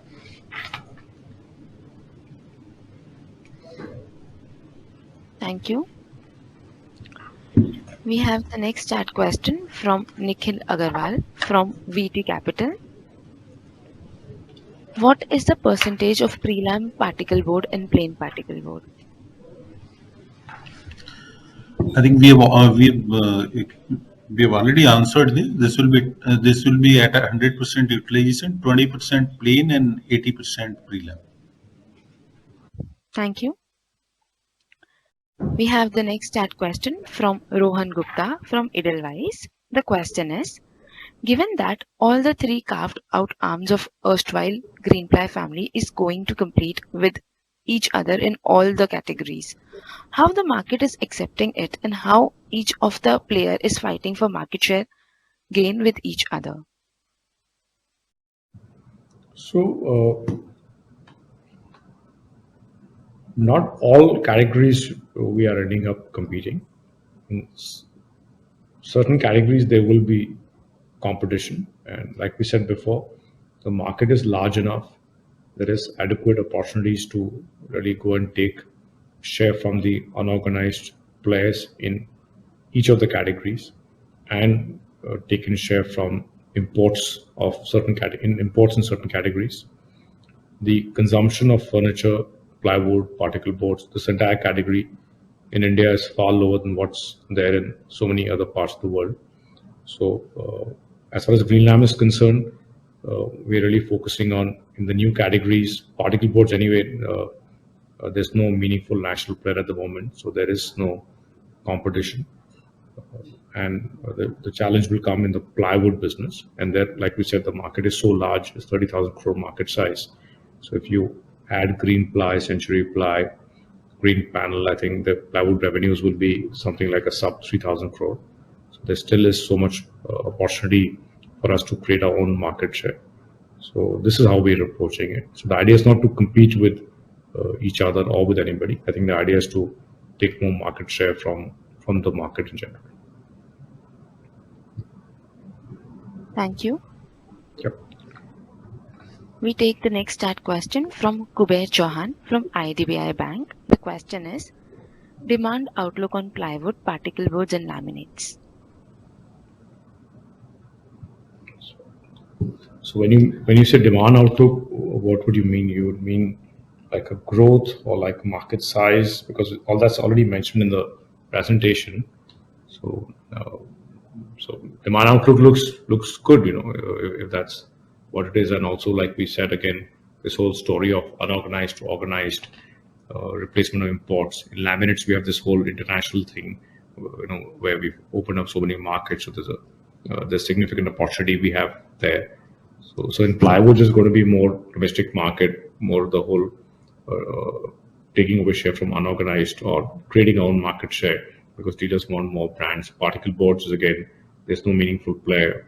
Growth of furniture, growth of modular furniture, growth of off-site carpentry, which whatever we mentioned in the presentation. In laminates, we have opportunities in both domestic and in the international markets. Thank you. Yep. We take the next chat question from Namit Mehta from KC Capital. Can you talk through the expansions in context of the demerger from Greenply? How do you think about the advantages and disadvantages of being a focused organization versus one-stop shop? So I think it's a little bit of a longish conversation. I don't know how much can I say on that right now. And clearly we think that with a focused organization,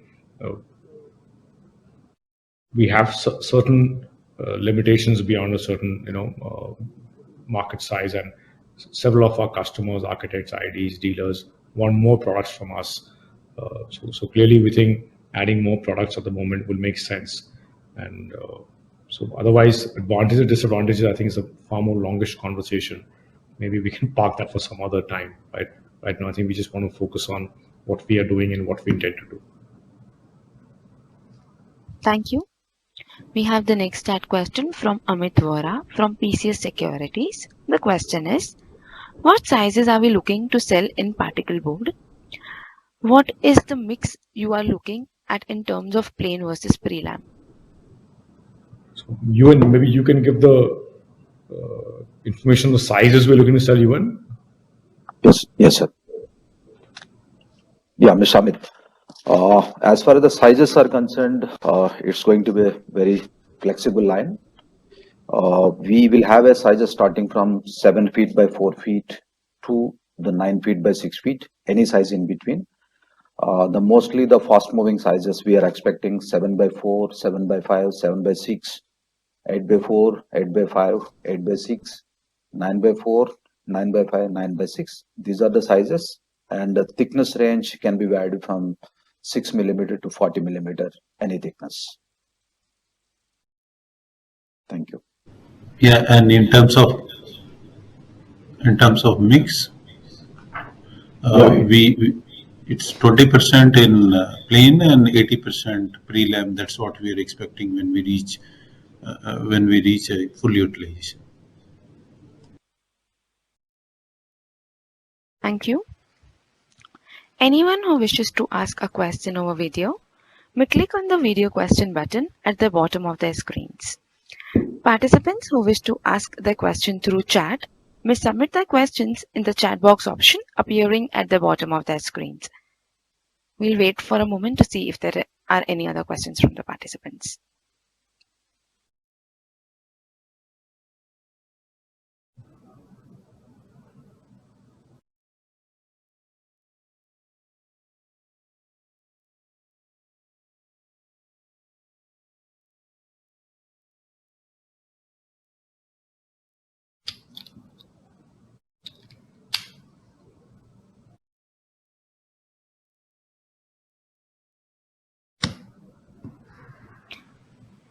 Anyone who wishes to ask a question may type in their question in the chat box option appearing at the bottom of their screen.